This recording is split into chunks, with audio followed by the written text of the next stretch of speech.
It's very unfortunate. Especially using the wrong bag, but that's Chapter 9. All right. Mr. Cool, we need a day to chill. Can we play music in the background while you teach? No. How's the kid? How's Sloan? She good? My whole family is great. How's the dog? We haven't Oh my God, the target all dog. year. How's your target dog? Yeah, We have not talked about the dog all year. I know. We'll have time. Can we show him a picture of your dog? He hasn't seen your dog. Matthew needs to see your dog. Well, How about we let Matthew decide? here's what I would like to do today. See, he said he does too. Me and Matthew go way back to Is yes, Angelina. Brian and Andrew want to know your thoughts on Harambe. On Harambe? Is that the gorilla? Yeah. I don't know. The gorilla. Yeah, aren't you sad? About a gorilla that got killed like 3 years ago? Not anymore. I'm glad that I'm not important. Why didn't you come to the game? Okay. Because So, I'm not important in anyone's life. section 1 is all a review of definitions and formulas from your geometry class. So let's just, Those proofs keep me on the line. there's no proofs. Yay. So a cube, what does that look like? The box.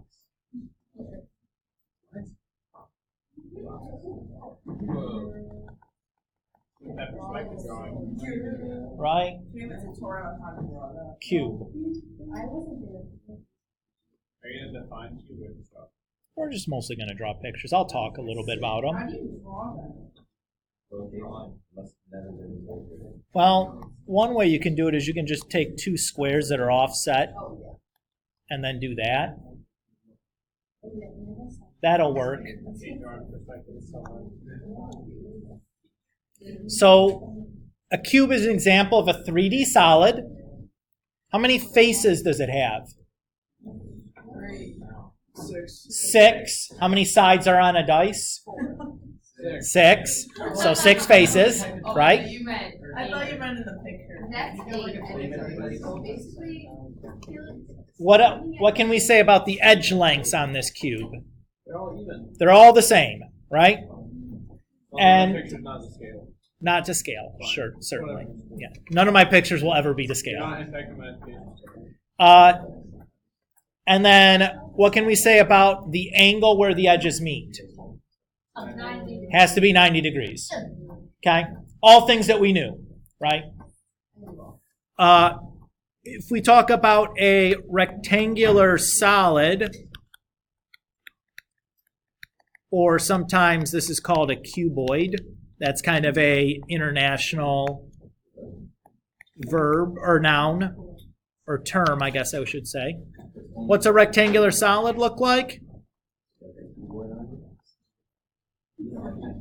That sounds like a You draw like the overlap. Yep. You can do it that same way. Basically, what is this? Same thing as a cube, except the sides are. The faces are, instead of being the faces being squares, the faces are rectangles. Right? Draw like a box, and then a box like. Draw a rectangle and then an overlapping rectangle, and then just attach the corners. It actually helps.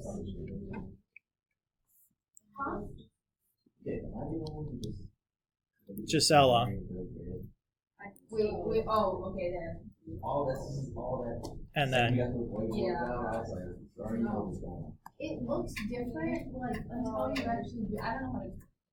I understand. You don't feel like that. Okay. So again, same idea as the cuboid, except all the edge lengths aren't equal, right? But some of them are, right? Like those edges would all be equal. And then these edges would all be equal. Well, yeah, would all be equal. Actually, these ones are the, right?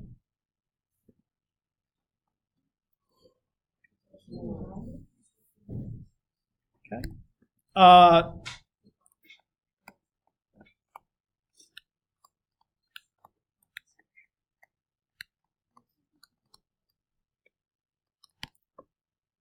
How about a square-based pyramid? What does this look like? Oh, I don't know.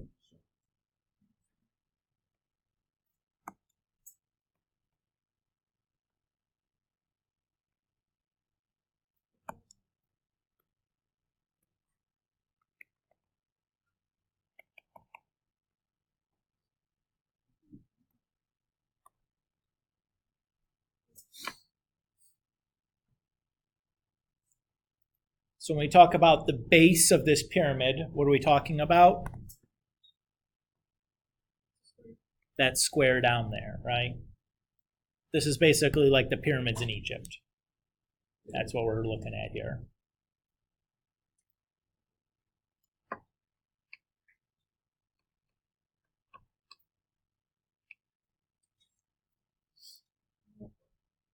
Okay.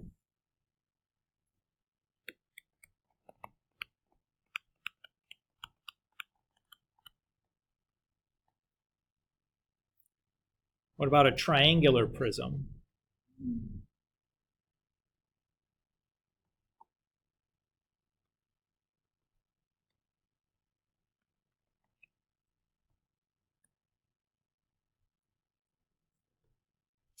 Oops. Should do those as dashed. So a triangular prism looks like a wedge.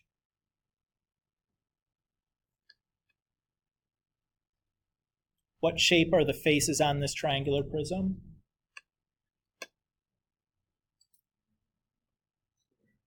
There's triangles and then there's rectangles, right? So notice that right, we have two triangular faces there.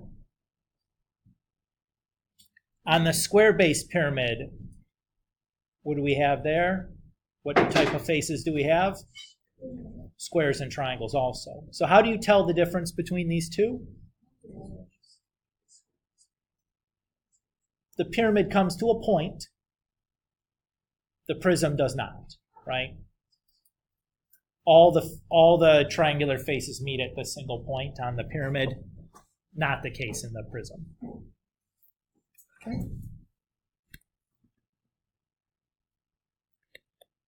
So we've used this word prism a couple of times to describe some of these shapes. Let's actually write down a real definition for this.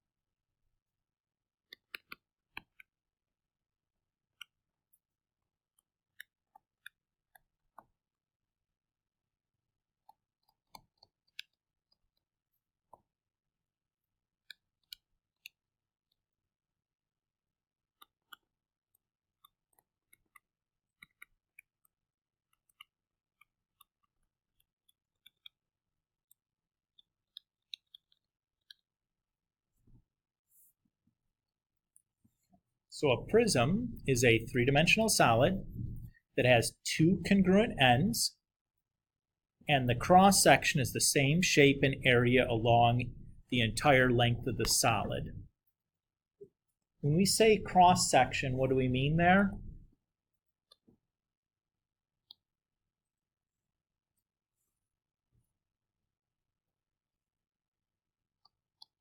We're talking about a cut that is parallel to both of the congruent ends.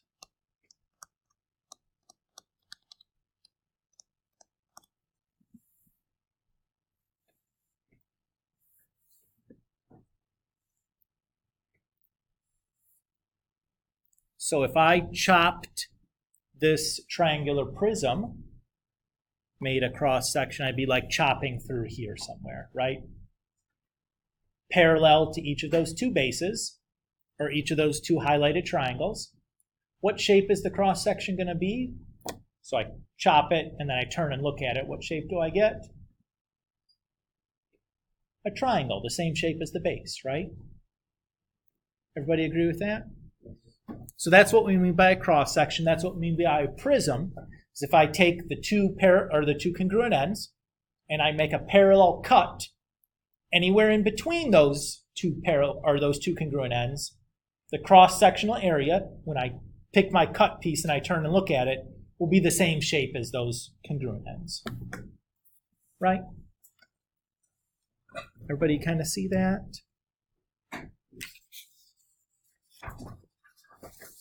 So usually we name our prisms by these congruent ends.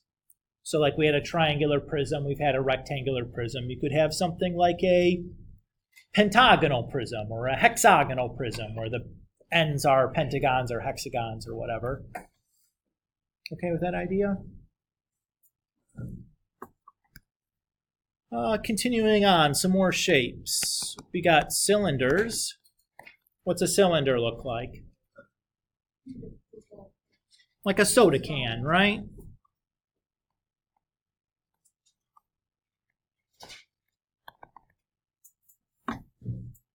So a cylinder kind of looks like this. What shape are the bases on a cylinder? Circles. Feel good there? Okay.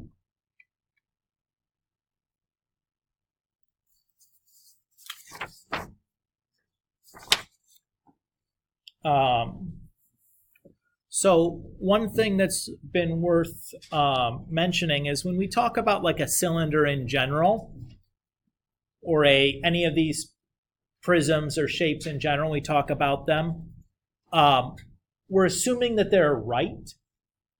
By that we mean like if I draw a line that's perpendicular to one base, it'll be perpendicular to the other base. If that's not the case, we use the word oblique. So for example, we've talked about rectangular prisms already. If I have a oblique rectangular prism, what does that look like?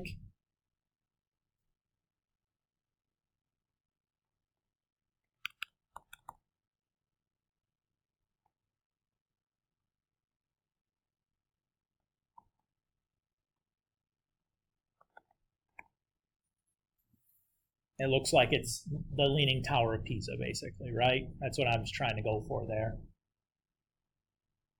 Do you guys see that?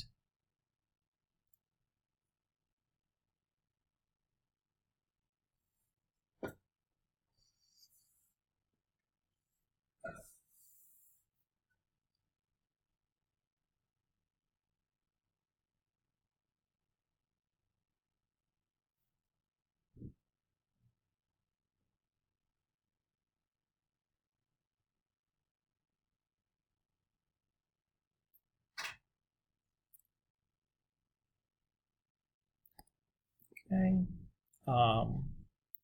Talked about right, we've talked about oblique. So if we talk about a pentagonal prism, how many sides does a pentagon have? 5.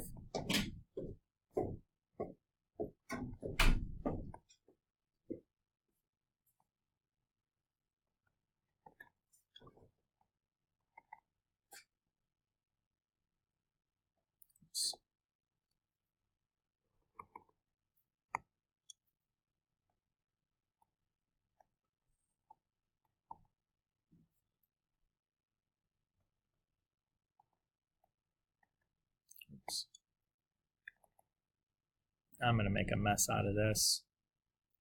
These are hard to draw, guys. Huh? Yeah.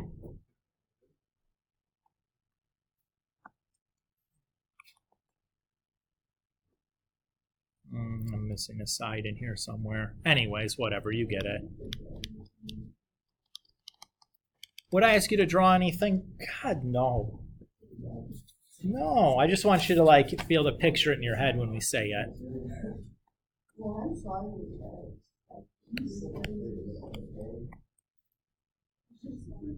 I ain't no artist.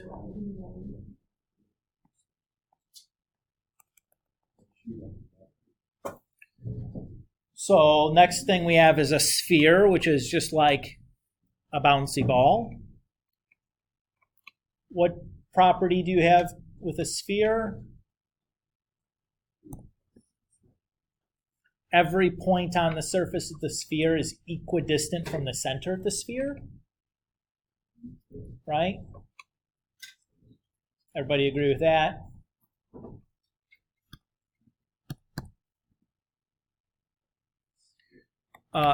What does a hemisphere look like? Yeah, it looks like a dome, right?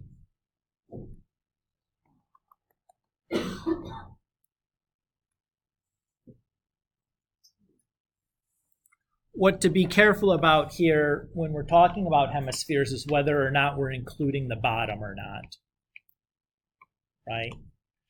So if we're just talking about a hemisphere in general, yeah, we're counting the bottom. If we're talking about like putting a dome over something, and we want to talk about the area or the surface area, does the bottom count?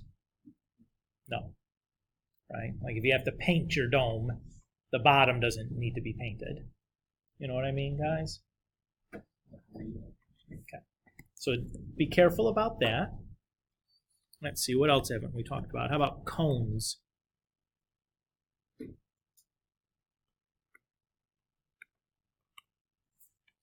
What shape is the base of a cone? Circle. What is the cross section of a cone look like? So if I take a cone and I chop it and I look at my slice, what shape is the slice going to look like? Like a triangle. Yeah. Okay.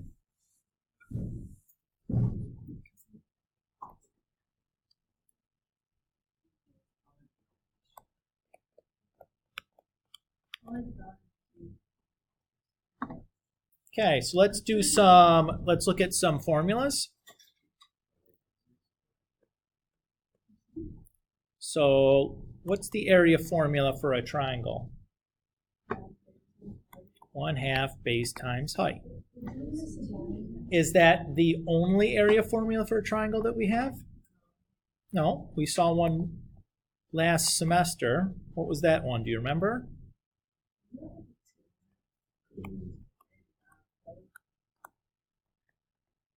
One half AB sine C.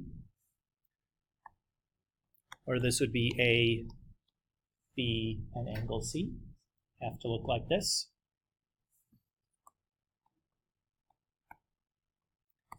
Where base and height have to meet, meaning at a 90-degree angle.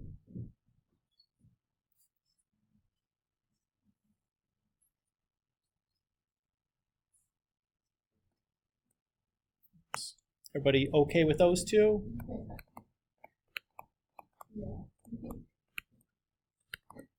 Anybody remember the area formula for a parallelogram?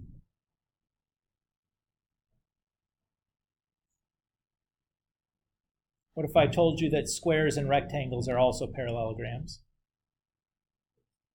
Base times height. So the one thing that you have to be careful about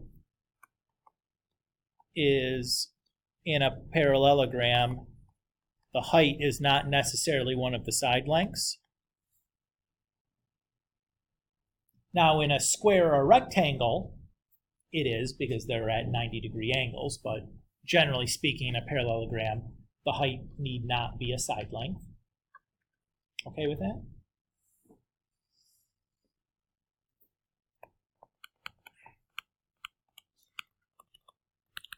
How about the area formula for a trapezoid? Who remembers that? if I told you it's 1/2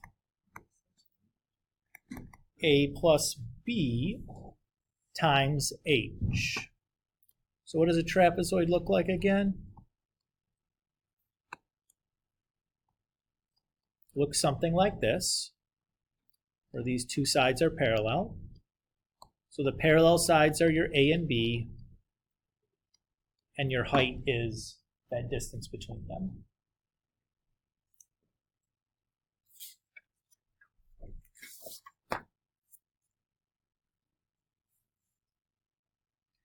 About the area formula for a circle.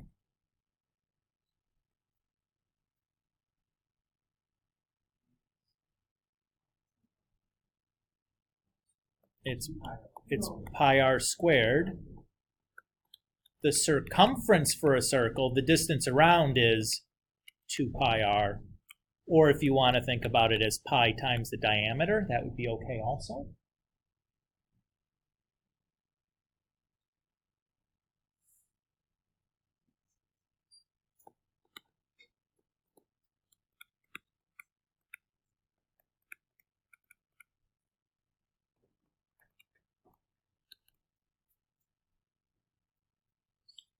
So the area of the curved surface for a cone, what do I mean by that?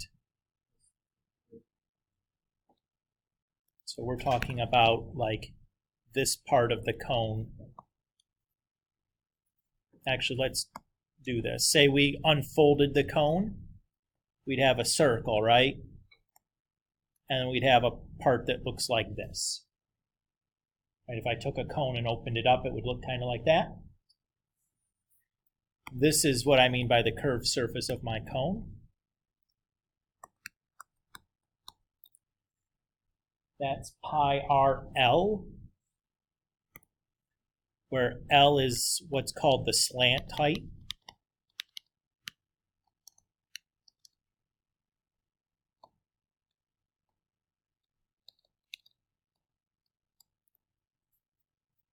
So it's like that's part of the cone, that diagonal piece. Everybody okay there?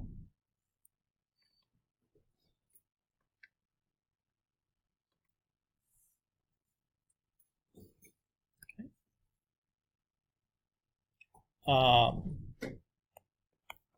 About the volume for a cube.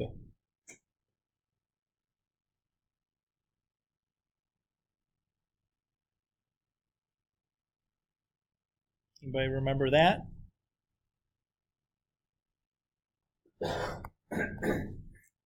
Just the side length cubed. How about the volume of a rectangular prism, which is the more general case for a cube, right? Cubes are rectangular prisms, but rectangular prisms aren't necessarily cubes.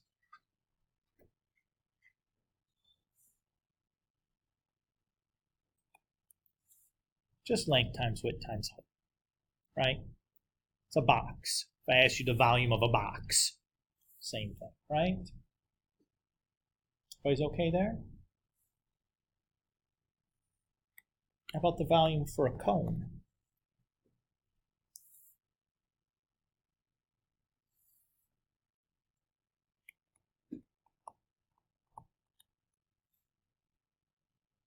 One-third pi r squared h.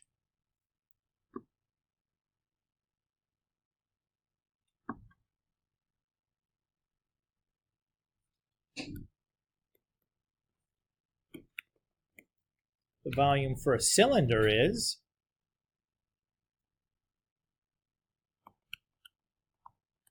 pi r squared h. Does that seem right to you, that a cone is 1/3 of a cylinder? Like, that should make physical sense to you when you imagine that in your brain, right?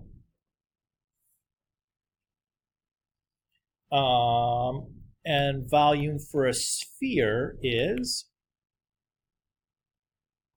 4/3 pi r cubed. I guess I forgot a couple of area formulas, didn't I, here?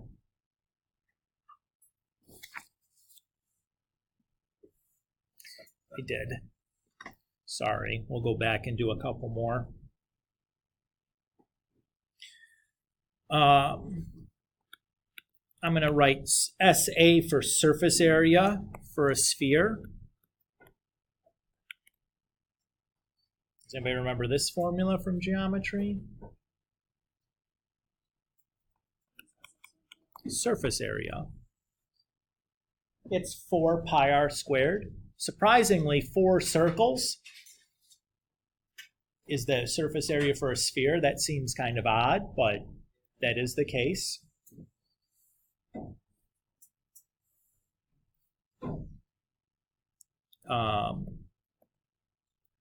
We have the area of the curved surface of a cylinder.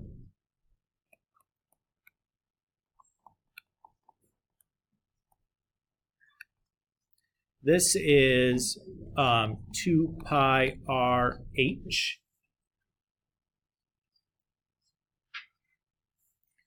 So when we say the curved surface of a cylinder, so we have some cylinder, right, that kind of looks like this.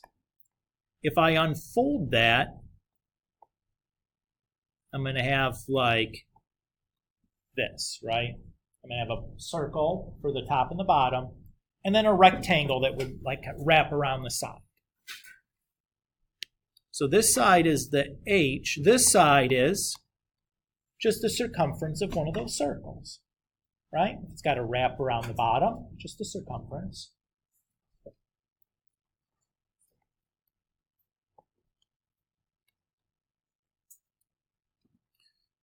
So that allows us to come up with 2 other surface area formulas.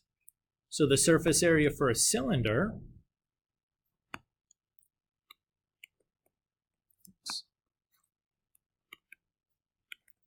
is 2 pi r squared for the 2 circles plus 2 pi r h for that curved part that wraps around. And our surface area for the cone, well, that's a pi r squared for the circle at the bottom, plus the pi r L for the part that wrapped around.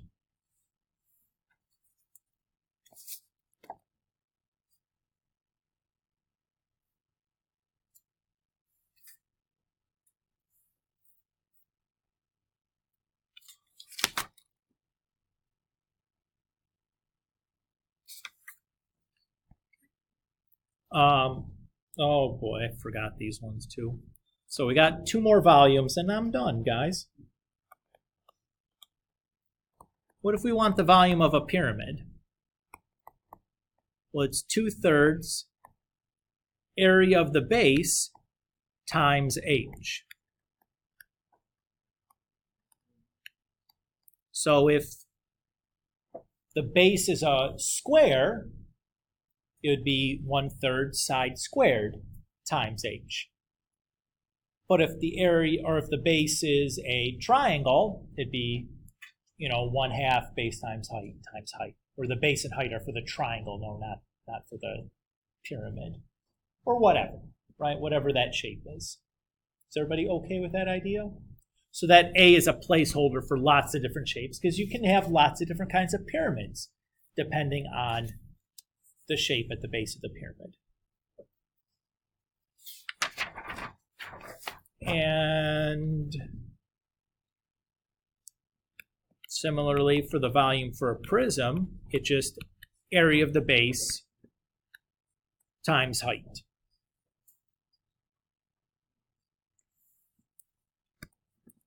So again, if I have a prism, let's say we have a triangular prism.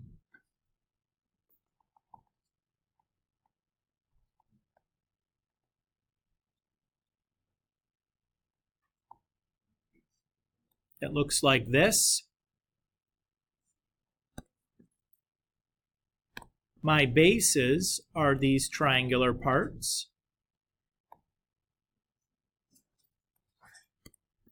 And then this is the height for the prism. right? So in this case, we would say the volume for the prism is 1/2, and I'm going to call this base for the triangle, height for the triangle.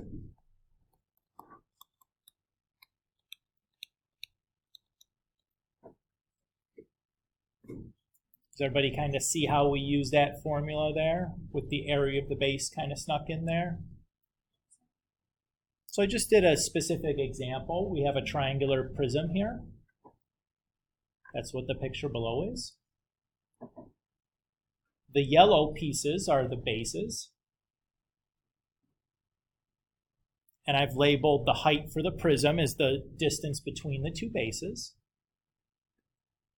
And I've labeled the parts of the base. We have BT and HT for the base and the height for the base.